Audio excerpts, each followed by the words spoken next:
Welcome to War Room 2020. It's Tuesday, 25th of February, year of our Lord 2020, episode 13. We're live on Capitol Hill. It's a gloomy, rainy, I guess a little chilly. Gloomy, rainy, chilly, overcast. Got my weather forecast in, right? 2:51 and a wake up. I kind of love the new sound. It feels like I'm really on radio now. It's fantastic. I feel like you're in a can. Thank God we got an engineer somewhere. John Frederick's radio show and radio network, Salem Radio Network throughout the country, America's Voice.news, the platform of the Trump movement throughout the nation, one of the biggest, most important streaming operations, 99.1 FM in Chicago, 103.9 FM in Schaumburg. There's so much happening today. I don't even know where to start, but let's start with this kind of amazing press conference in India before President Trump goes to his state dinner with Modi, which I think you have to say, Jason, has been just an extraordinarily successful trip. Fantastic trip. The optics have been fantastic. Look, Prime Minister Modi has embraced literally and figuratively President Trump. I mean, we've talked about the split screen presidency so many times with President Trump. Here he is doing these stately international things with one of our most important partners over there in South Asia and Asia as a whole, and even in the world. And then here you have the absolute clown car that is the Democratic primary. It's a Democrat. It's amazing. And then also the mainstream media. I mean, here President Trump is on a historic journey, treated better than any president. This is a country that was it was a non-aligned nation, but was part of the Soviet sphere during the Cold War. That is clearly, Modi and Trump have bonded. They are both nationalists. They understand the sovereignty of their countries, what they fight for. Absolutely stunningly breathtaking, from the cricket stadium to the response to the people in the streets, to going to Gandhi's ashram, all the visuals. And you see the press conference, and the questions, instead of asking, you got a global pandemic, you've got the India situation, instead of asking, they got to attack on Rick Grinnell. They got to attack on this. It shows you the smallness and the small-mindedness. I don't know if the media understands how they present themselves to the world, but it's just, there's plenty of time for those questions. Hey, if you want to ask those questions, there's going to be plenty of time for it, right? And I just think, like CNN, I mean, I think somebody's got to get in charge over there and say, hey, how are we going to comport ourselves? You know, we're basically the network. We're kind of the BBC of the U.S. in the fact that if you go to any hotel throughout the world, you go to any airport, you got CNN playing nonstop. So, Raheem, we got something we want to play here? Yeah, you just mentioned all of the splendor, the grandeur, the historic import of the trip to India so far. And then we're met with this quite a jarring juxtaposition this morning. Just wanted to follow up on my colleague's question about Russian interference. Can you pledge to the American people that you will not accept any foreign assistance in the upcoming election? And on this idea of a purge in your administration, there was recently the departure of your acting DNI, Joseph McGuire. You replaced him with your ambassador to Germany, Rick Grinnell. Some of your critics have pointed out that Ambassador Grinnell has no intelligence experience. How can you justify to the American people having an acting DNI with no intelligence experience? Okay, first of all, I want no help from any country, and I haven't been given help from any country. And if you see what CNN, your wonderful network, said, I guess they apologized in a way didn't they apologize for the fact that they said certain things that weren't true? Tell me, what was their apology yesterday? What did they say? Mr. President, I think our record on delivering the truth is a lot better than yours sometimes, if you don't mind me saying. Let me tell you about your record. Your record is so bad you ought to be ashamed of yourself. Yep. How do you, in a foreign nation, you heard the journalists laugh when President Trump came back, how in a foreign nation, particularly the world's largest democracy, and we're trying to become a partner with them, and with everything that's going on with China, how do you sit there, and how does Acosta get away with, the absolute frontal attack? That's an attack on a president of the United States. This is my point about this coup. This is my point about this, this continual onslaught about Trump. This is beyond Trump now. This is about the office of the president. We cannot allow this to continue. I think Acosta ought to get the hook. Absolutely. And look, CNN has clearly made a business decision here. For the last couple of decades, you've always had Fox News has been on the right, MSDNC has been on the left, and then CNN has been down the middle. I mean, look, when I kind of came into political consciousness, so to speak, it was right around the time of the first Gulf War. And remember Bernie Shaw and you know, kind of the real standard. This was the first real televised war that we ever really had. And that's what made CNN pop in such a way.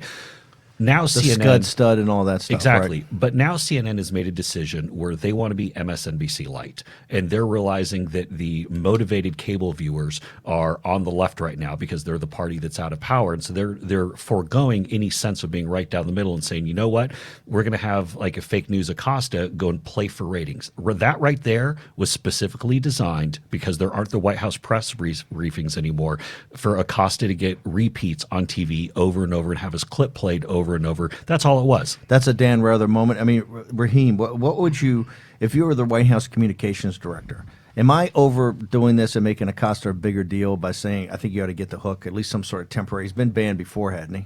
Yeah, I think especially when it comes to these foreign trips, right? It's one thing if you want to be screaming on the White House lawn or whatever it is that Jim Acosta even does for his paycheck anymore. It's a terribly different thing when you're in a foreign nation amongst other people who are trying to get questions in. You know, you saw actually in that press conference this morning, people snatching the mics. I thought it was so class of Trump. Trump made it, hey, dude, can you give it back to her? That was too bold a move, right? Yeah, the guy snatched the mic away from a woman, and Trump insisted he gave it back to the original lady asking the question.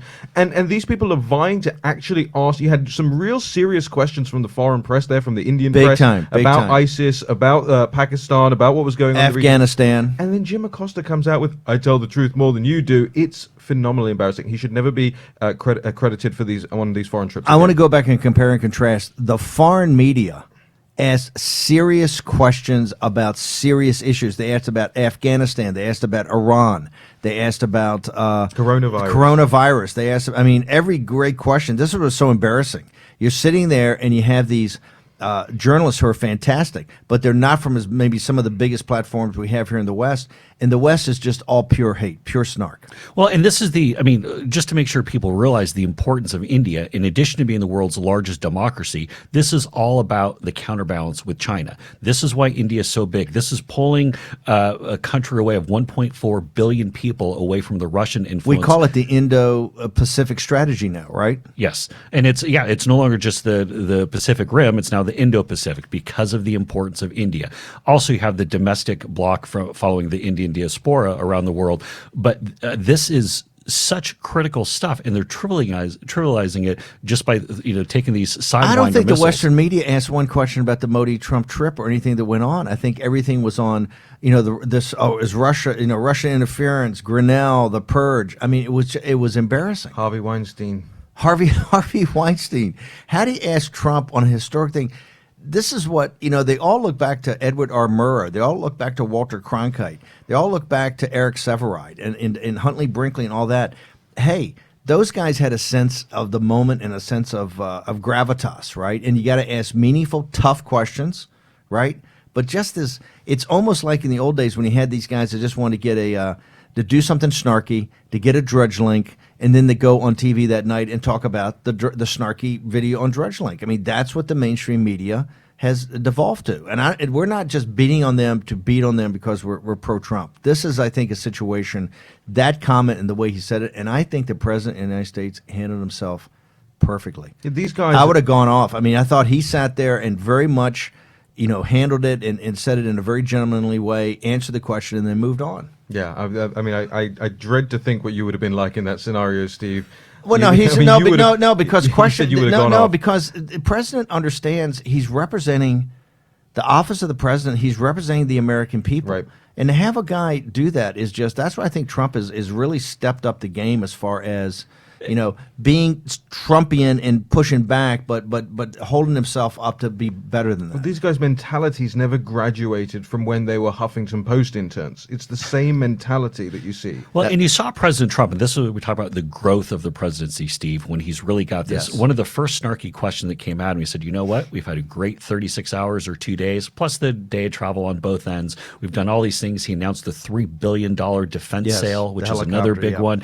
And he goes, but you know what? I'm not not going to mess up this trip by taking your bait or by answering your question. He goes, and it's funny because he's doing it in real time. He's like, I know what you're trying to get me to do. I'm not going to do it. We're going to keep the focus on the successful Plus, trip. you're tired. You've been running nonstop. He got off the plane. There's no break. I mean, people don't realize take a 20-hour flight and then get off and do what he's done in that heat and humidity and Brutal. and just sit there and to hold yourself up. He's getting beyond getting his sea legs. He's starting to master this. Raheem, how do people be a live participant in the show? Yeah, I want people engaged at hashtag WarRoom2020. If you tweet at us and can engage with us throughout the course of the show. Somebody asking me, Steve, why have you got a man bun going on today? We've got to fix the headphones. Lucky 13 will be back in a moment.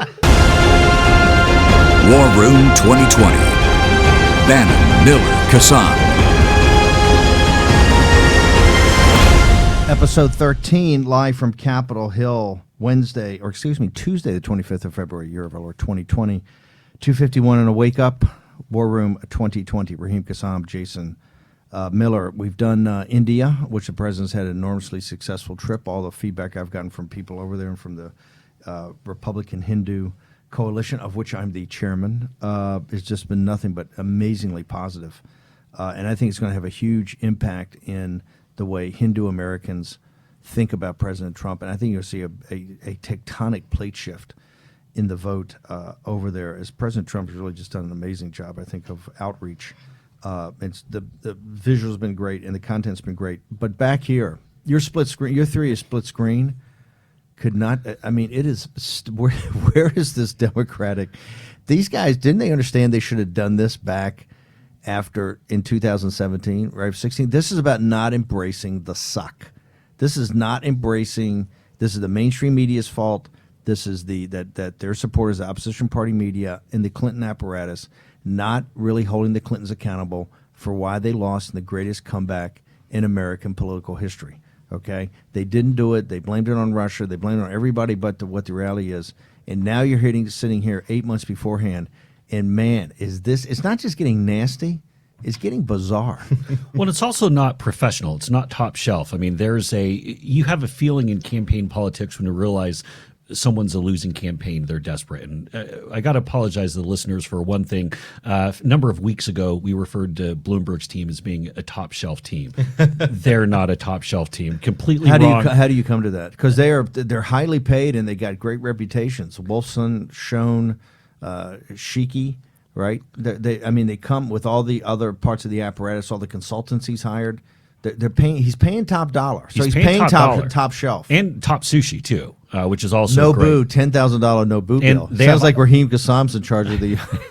They have iPhone 11s. I'm still at an iPhone 10 or 10, the X, whatever it is. But Steve's got a 4. What are you talking about? This is true, and the a screen's 3. cracked. I mean, it's but look, we're populous here, so that's why. So, but here's a serious thing, because number one, they spend $500 million and didn't answer the fundamental questions and concerns about his candidacy. Number two, they're now launching these desperate attacks on Bernie Sanders that just make it look like they're desperate and they're flailing. And Raheem, do you have the clip? Tim O'Brien, the senior advisor. So he's a senior advisor, but he's actually just the reason he's a senior advisor.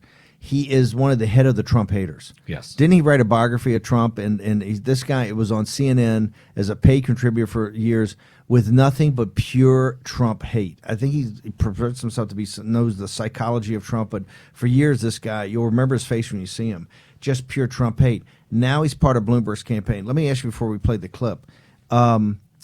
Is this Bloomberg trying to show the Democratic Party, rally around me because I'm the guy who will go scorched earth? I will go where other people, you guys haven't done it really in 6 years. You didn't do this back in 16 when you had the chance. You haven't done it today, and Bernie's been out there for over a year beating your brains out. I'm the one I will stand up and show you how to go scorched earth. And in showing that, I will show you what I will do with Trump. In other words, I'm totally unbound. I'm not guarded by any guardrails on how to conduct a classy campaign. I don't think so. I think this is more of an act of desperation. This isn't some planned strategic thought about here's how, if we want to, candidate C wants to go after A, then he hits B, or some, three-dimensional chess here. This is an internal campaign that's full of chaos. You've run these too. You agree with Jason that you think that this is not a strategic move to signal to the media to signal everybody, this is what I'll put Trump through, what I'm going to put Bernie through? You think it's desperation? I think if you do that, and people got to listen to this clip and make up their own minds, and we want to hear from them at hashtag WarRoom2020. Immediately after the clip plays, let's tweet at us, tell us what you think. But I think when you listen to this, Jason's right. This doesn't sound like you're signaling something. You don't send Tim O'Brien up there on what was it, New Day? And to make these really weird and bizarre statements, true or not, they're bizarre in the sense that they are completely apropos of nothing. He's not bringing them up in a wider context or anything like that. There's no. He's bringing them up, and the thing is, it's a character test. Here's the guy. The stories came out last night. We shared them. All the down ticket guys are quote unquote media's reporting they're running for the hills because Bernie's going to lead them to disaster. This is the narrative. Not that Bernie couldn't be competitive, but that's what they're trying to say. So O'Brien is now coming out and saying, this is why you guys haven't even done your research. The American people, when they see that he's not only a socialist and he got bizarre ideas on finance and stuff like that, he's also got a lot of bad company he hangs out with, all Chavis and this. But more importantly, if you think Trump, Trump is too misogynist or however you present him, this guy is weird. Okay, and America is not going to have weird. You may have guys from small state governors who don't check into, but a president of the United States is not going to be weird, right? And that's what they're trying to do. So you don't buy it strategic? I don't think so, because I didn't buy it thematically. And here's the thing: he's saying, yeah, Sanders is weird, but he's not saying, hey, you haven't done your research, because the research is actually out there and has been reported on. But has been amplified. What he's saying is, you're attacking my guy, you're not attacking this guy, and that's a message of before we desperation. play it. That's whining. Before we play it, did the candidate sign off on this? Yes. No doubt in your mind. No doubt. Why do you say that?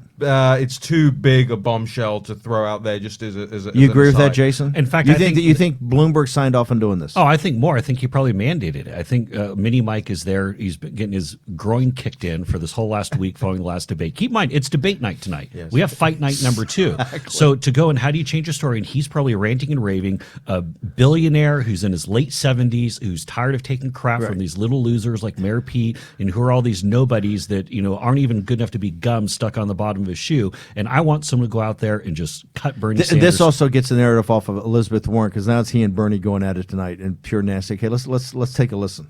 We've got a candidate who's risen in the polls because of his track record.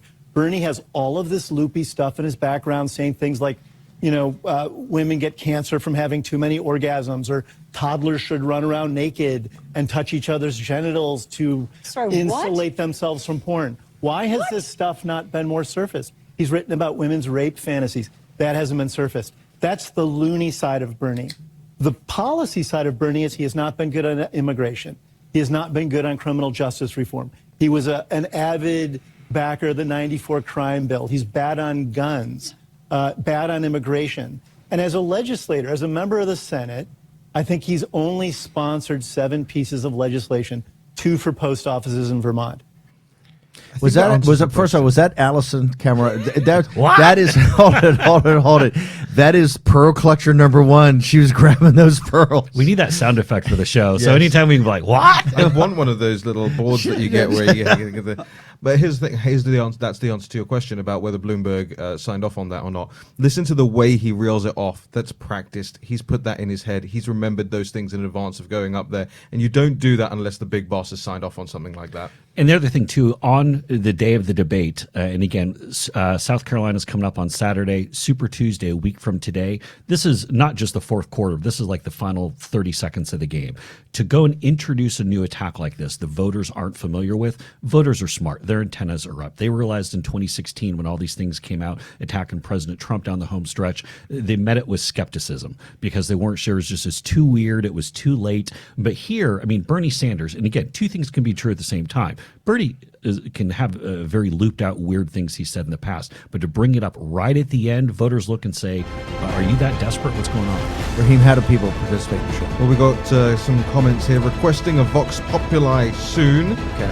People are big fans of that. Thanks for an absolutely brilliant show this morning, and a lot of talk about Huawei in the United Kingdom as well, alongside the latest coronavirus concerns. We'll get to all of that. Okay, this is episode 13, War Room 2020. We'll be back in just a second.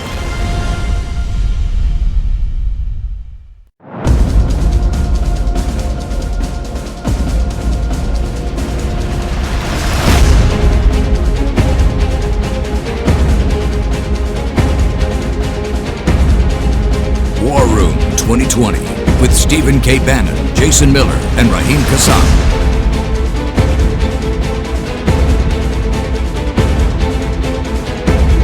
Here's your host, Stephen K. Bannon. Live from Capitol Hill, episode 13. Miller, Kassan, Bannon, 251 on a wake up to election day, Tuesday, 25 February, year of our Lord 2020. We now go to the Joe Biden show. Day, 30 years ago, Nelson Mandela walked out of prison and entered into discussions about apartheid. I had the great honor of meeting him. I had the great honor of being arrested with our UN ambassador on the streets of Soweto trying to get to see him on Robbins Island. 4 Pinocchios from the Washington Post. It was, and Andrew Young, who was the ambassador, still alive, doesn't remember the arrest, right? Correct. The fact checkers at the Washington Post have actually got something right. They did an analysis on this. Biden's ridiculous claim he was arrested trying to see Mandela. Not only was he not arrested, they've gone through his whole statements. He gets the name, the time incorrect. They've likened this to Hillary Clinton landing under sniper fire. This whole thing.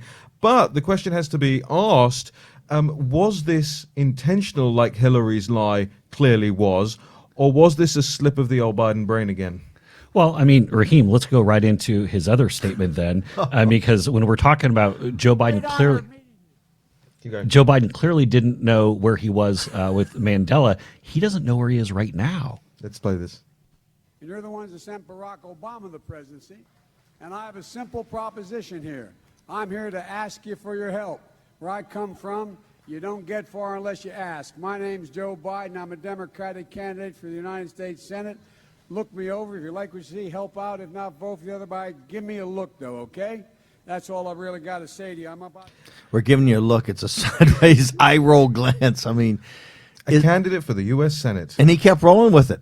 You can see he kicked back into when he was running back in Delaware, right? He's learned these things, and it's. This is where I think there needs to be a new rule where there needs to be a referee at some of these events where they can come up and do like a standing 8 count and just come up and start waving their hands and say, this fighter's on the ropes, they're getting punched in the face, we just need to call the fight. Or his corner should throw in the towel and say, Joe's just not there anymore. But for a year and a half, the mainstream media protected him. I think if I was a Democrat, I'd be sitting there going, how are we in late February, almost March, and I got all this stuff on Bernie I didn't know about, touching genitals and kids running around and all this stuff. If it's true, it sounds like it might be true. And I've got Biden, who clearly, and to your point, do you think the Mandela thing is something he just wants to get out there and plays over and over again and it'll fool enough people? Or do you think it's just another slip of the guy's foggy? Well, here's the thing. He has said the Mandela thing 3 times now. We pulled just the one clip, but apparently the Washington Post said he said it 3 times now. Andrew Young, who was with him at the time in 77, he was the ambassador. 79, he was the ambassador. He said kindly, Joe Biden's a friend and memories can play tricks. And they had gone there before, and they had flown into Lesotho, and there was a time that they were detained flying into Lesotho and all that. So maybe the memories can play tricks. In further news, Andrew Young signs up as a surrogate for Michael Bloomberg. I mean, thanks, Ambassador. But the funny thing is, all of this being said, he has repeated it now several times. So you've got to be aware he didn't write about it in his biography. Yeah, the memoir. Yeah. He's never said it before when he's talked about Mandela coming to see him. And this time he's saying Mandela came to see me and thanked me for getting arrested. He's never said that before. Every time he recalled the story of Mandela coming to see him, he said Mandela came to see me and thanked me for my activism on apartheid. Now it's for getting arrested. So I think there's probably a half and half. Is this pressure of he's got to stand and deliver in South Carolina, so whatever he has to do, Jason, to bond with the African American voters, he's throwing everything on the fire. And hey, if it's got to be, from a trip with Andrew Young to Robbins Island to the prison to see him, that hey, I'm actually arrested, and we're like brothers. Yes, and that's why tonight's debate is going to be so important. I mean, Joe Biden had a pretty significant lead in South Carolina after the last debate. Bernie has narrowed it. CBS has Biden up 5. Marist has Biden up 4 over Bernie. Well, let's put it in perspective. These are after 15, 20-point leads, 29-point lead early on, like 4 months ago, 5 months ago. The problem is tonight, I don't see where Biden's even going to be in the conversation. I think the media might try to force it, maybe giving him a little bit of a hat tip since it's in South Carolina just before Saturday's South Carolina primary. But I think it's pretty clear from these clips. I mean, Joe Biden, essentially now just has mashed potatoes between his ears. There's nothing that's really functioning anymore up there. We got a few minutes left. Raheem, how do people engage more? I love the engagement. We're building a community, and the comments are fantastic, right? Yeah, the comments are great. Except the Hashtag- snarky ones about me stepping over your guys' lines. No, I like those and the man bun ones as well. Keep them coming in. People are talking about Bloomberg being desperate. I don't think he is very desperate compared to Joe Biden, for example. Maybe he is just joining the attack on Bloomberg right before the next debate. The attack on Bloomberg is very beneficial for his campaign, and he wants to keep that going. There's a lot of great comments. We're going to be following the hashtag during the debate tonight. So if you want to join in with us, hashtag Does War Room Does 2020. Bernie turn like Warren did and go after Bloomberg for what Bloomberg's surrogates did today? I think he's going to have to show that he can punch back and that he's tough. That's more of a reinforcing his base as opposed to him needing to do anything. He's in front. Episode 13, back in a second. War Room 2020. Bannon, Miller, Kassan.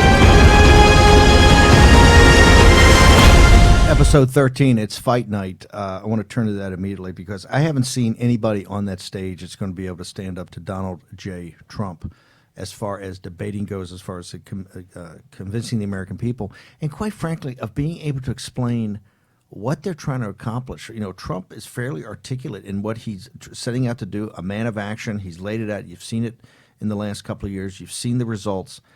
Bernie, I think, Bernie is good with his rallies where sometimes he runs these tutorials. But as far as being on a stage, he's just yelling and screaming all the time, right? I haven't seen any articulate. So what's your guys' assessment of tonight? What has to happen and who's got to do what? Well, last week, all the attention was on Michael Bloomberg and how do they stop this rise of Michael Bloomberg. Tonight, all the focus is on Bernie Sanders. He's the front runner. He seems to be a runaway. I mean, the HuffPo headline is Blades Out for Bernie. Politico headline, Bloomberg's debate strategy, nuke Bernie. Seems like the attention is going to be on Sanders. But here's the thing here is that everyone has a little bit of a different angle. If you're Bernie Sanders, your main thing is to keep the top spot. You might want to go with a redirect play. Maybe you go and hit Joe Biden as a way to try to finish first in South What does Carolina. redirect play mean? Well, there's really no, in the grand scheme of things, for trying to capture the nomination, there's no reason for Bernie to hit Joe Biden. I mean, Joe Biden's dead. I mean, he's fading into oblivion, but he is leading in South Carolina. So maybe Bernie goes and pops him. I do think you're going to have folks coming after Sanders, not so much they think they're going to impact him for South Carolina, but setting up for Super Tuesday. Yeah, I think Bernie does need to hit Biden on the Mandela stuff, especially. Just say, hey, you're campaigning down here for black votes. You suddenly invent a story about a black leader. That's pandering. But does that raise him up? I mean, is Bernie's strategy tonight to say they're coalescing? You got Mayor Pete, Klobuchar, Biden, and Bloomberg are the centrists, right? They're trying to coalesce into one person. If you're Bernie, you don't want Buttigieg out of the race. You don't want Klobuchar out of the race. You don't want Biden. You want him to exist not just through Super Tuesday pass. You want these guys to stagger around so there's no one center of gravity that then becomes the choice between Bloomberg and his $4 billion other dollars he can spend on you and him. He wants to keep these guys. Biden's the best thing he's got going for him. He's walking wounded. Yes, Joe Biden is not strategically. Joe Biden is not going to be president of the United States. It's great strategically. It remains to be seen if Bernie can think that way. He's in touching distance of Joe Biden in the latest polls now, and he will think, okay, I'm the popular vote top in the first three. I want to be that way again, and he'll go for the. Your quick point tactic. is that he's so focused. Jump in here. He's so focused on the knockout punch to Biden right now, and that means I've got 4 in a row. This can collapse. The whole media is sitting there going, if he wins South Carolina even before Super Tuesday, this thing could be over. It's not even about the Biden thing. It's the difference between momentum and carrying the momentum and the long-term strategy. And I just don't think he has the long-term strategy necessarily in mind. He'll want the momentum argument there. And I want to just reset real quick about the what we've seen so far. Tonight's going to be a big night. Remember, going back into October, you had 8 million people watching. You had 11 million people in January. You had 33 million people watch the last debate, and you're going to see big numbers again. Didn't it drop down to like 6 or 8 or 6 sometime in like 6 December? in December. 6 million. I mean, this thing was a snooze fest. They were getting stomped on by impeachment. They stepped on their own show in that regard. And go back to But there's October also no again. big personalities. You didn't want to watch it because you were bored to death. There are still no big personalities, but go back again to October and you had Biden on the Real Clear Politics average of 38.3%, and then the next one down was Warren on 15%. Now you look at it, it's really tightened up. Biden is 26.8, Sanders 21.7. So there's lots to play for here. As you're sitting in, if you're a Sanders guy, if you're sitting in there tonight, talking today. What are you telling him? What are you guys working on this afternoon to focus on? Yeah, I'm telling. So if I'm advising Sanders, I'm saying let's go back to Trump 2016. There became a point in that Republican primary was pile on Trump, and all that did was make him stronger and bigger. Take that energy.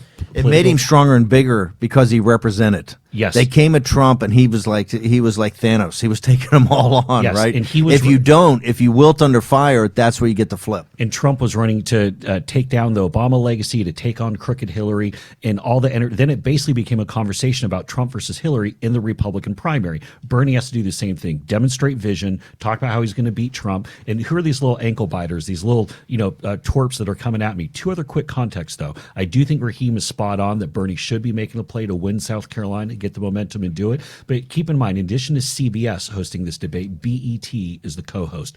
There's a conversation, a deeper conversation here, where Bernie Sanders is going to try to steal the mantle of actually being the candidate who is the number one choice of African American voters in the Democratic primary. Set that stage for Super Tuesday, because right now Joe Biden is leading candidate for African Americans. The gap is closing, it's narrowing. Bernie Sanders, this is that handoff of the baton. And you think this is important for the general election too? That if Bernie's really going to take on Trump, he's got to galvanize the African American vote. That's one of the things he's being criticized on. That is socialism. The Bernie Bros are not. And in fact, there's an article in Politico this morning with a new poll with Democrats underperforming with black voters. More than a third of those surveyed expressed a desire for someone else to run for president. Now, does this mean Trump is going to go from 8% to 33% with African American voters? No. But does this mean that he could get 11, 12, 15%, maybe even higher? Well, in the general denominator election? could be lowered. The denominator could be a ton of these guys decide not to vote. Right, that could be the big one. Raheem, if you're advising Bloomberg tonight, if you're there and you say, "Hey," How do I get that one? because you always draw the short stick. Better expense account. Can I advise Buttigieg instead, please? Go ahead. No, you got Bloomberg. Oh, goodness me. Do you know, I know it's unusual for you to have a paying client, but just assume it's Bloomberg. That's right. I do all this for free. Just a reminder, out of sheer patriotism and duty. Look, I think it's really difficult to know whether he should be aggressive on this, because now he's not the favorite anymore to come in and sweep the board, right? The CNN headline that's in front of us right now is "Moderate Democrats alarm about Sanders' momentum is palpable." So this means that they had some of their eggs, if not all of their eggs, in that basket of Bloomberg coming along and buying this thing away from Sanders. And after the first debate, that isn't to be won so readily and easily. So it's hard to, I can't gauge, and I'd love to hear from Jason on this, whether Bloomberg should be on the attack or whether he should try and absorb some of the attacks that come at him and then fire back, because Warren's going to go after him again hardcore. Klobuchar tries to ape Warren in a lot of ways, so she'll probably light him up in the same regard as well, and has the women power to do that too, Jason. And here's the problem: you can't coach energy. Either you have the X factor or you don't. And Michael Bloomberg, you might be rich as heck, but there's no pizzazz there. You have to be telling today you got to attack. Yeah, I mean, this is the sun's out. But I mean, look at Tim O'Brien. I mean, look at Tim O'Brien going on today. I mean, that gives you the sense that the Bloomberg camp is in disarray. They've been like, "Hey guys, we spent $500 million with no real strategy on how we're going to win this thing." How does the community jump in here and participate in the war room? We have a lot of great comments coming in right now about Joe Biden running for Senate. Jason looking spick and span handsome today. Raheem Kassam looking happy about that 3-0 win at Thank you, Manchester Mrs. United. Miller. Thank you, Mrs. Miller, for sending a tweet. So obvious. But we got a lot. We'll get into them in the next segment. Okay, back in a moment. War Room 2020. Bannon, Miller, Kassam. Let's go to the community here on episode 13.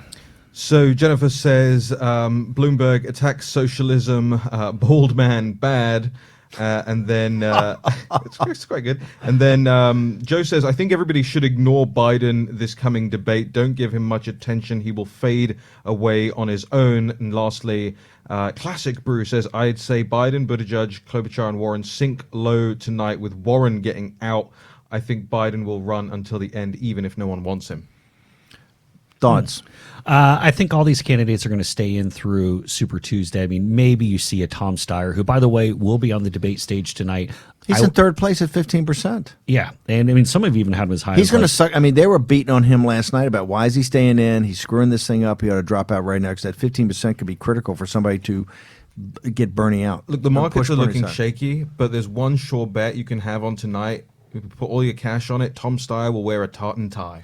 That's the over and under. Okay, let's go to one of the reasons we bifurcated the show from 2020 to pandemic was we knew this day was coming. We not just is this a global horror show and terrible for the victims in China, and one of the reasons we've been trying to focus everybody's attention on that, what's actually happening, but we knew it was going to have a political part to it. You know, Rush said yesterday it's being weaponized against the president, but the president gave gave answer to the press conference. We're going to get into all that in the pandemic show, but you nailed it a couple weeks ago. Go back to Raheem. You called this almost a month ago when we started the pandemic show. It was episode 1, right? And let's just come full circle on the show. We opened with Jim Acosta and that horrible moment, Jim Acosta, CNN in India. And what does CNN throw up on the front page of its website after that? Is the headline: Trump is publicly confident but privately venting. That's basically saying, hey, our guy got blown out by the president this morning, but behind the scenes he's super shaky. You click into the story, it's actually about coronavirus, and it's about readiness, and what they're saying is the president's less than calm demeanor in private circles about whether or not his staff and the administration are ready for the pandemic, right? And this goes back to episode 1 of War and Pandemic, where we said, look at the NSC makeup. Look at when John Bolton came in and cleared a house of experts on biosecurity, the virologists and all those people who have worked in this area, cleared them out to make room for his own people and promote his own people and really reshape the NSC around him. And I said that, a month ago or whatever, and people were like, oh, what are you talking about? You just don't like Bolton because he's doing this whole thing with the impeachment. I said, He got a book deal and you didn't. It's nothing related to it, by the way. Yeah. And I'll get that book deal one day.